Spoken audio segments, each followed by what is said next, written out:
Alors, qu'est-ce qu'on peut remarquer avec ces images? Bon, ben, nous avons un fond transparent à chaque fois. Alors, le blanc étant une couleur dans Photoshop, une couleur de pixels, pour montrer la transparence, on n'utilise pas le blanc dans Photoshop. On utilise un damier gris et blanc. C'est la manière de Photoshop de montrer la transparence. Alors, ce damier gris et blanc, il est modifiable, parce que là, je ne sais pas si vous jugez que ça fait un peu mal aux yeux, c'est un peu ennuyeux. Eh bien, on va aller le modifier une fois pour toutes. Donc, pour vous, vous allez dans le PC sur le menu Édition Préférences. Moi, je suis dans Photoshop, je vais dans Photoshop Préférences.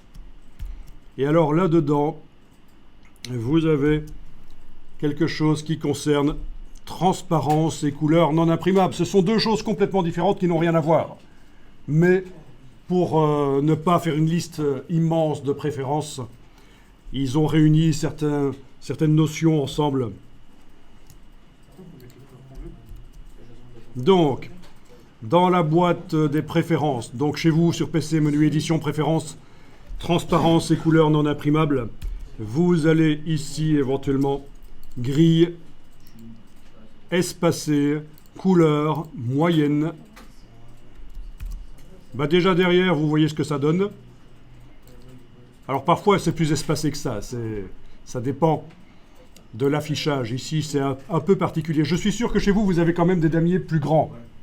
Chez moi, à cause de...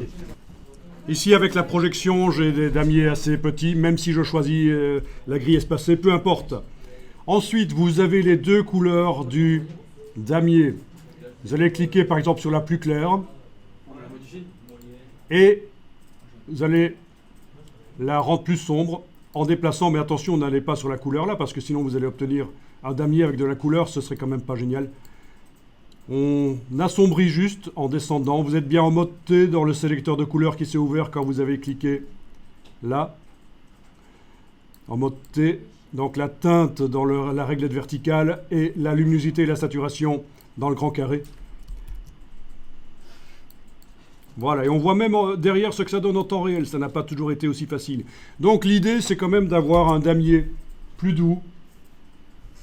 Un damier de transparence plus doux, en fait. Comme ça fait moins mal aux yeux. Parce que, oui, sérieusement, ça peut même créer des problèmes de santé d'avoir ces choses-là. Chez les épileptiques, de voir ça en permanence, ça peut les ennuyer. Ça peut provoquer des crises éventuellement. Et donc c'est valable pour toutes les images. Si je fais contrôle tabulation ici, toutes les images sont maintenant avec ce damier plus doux.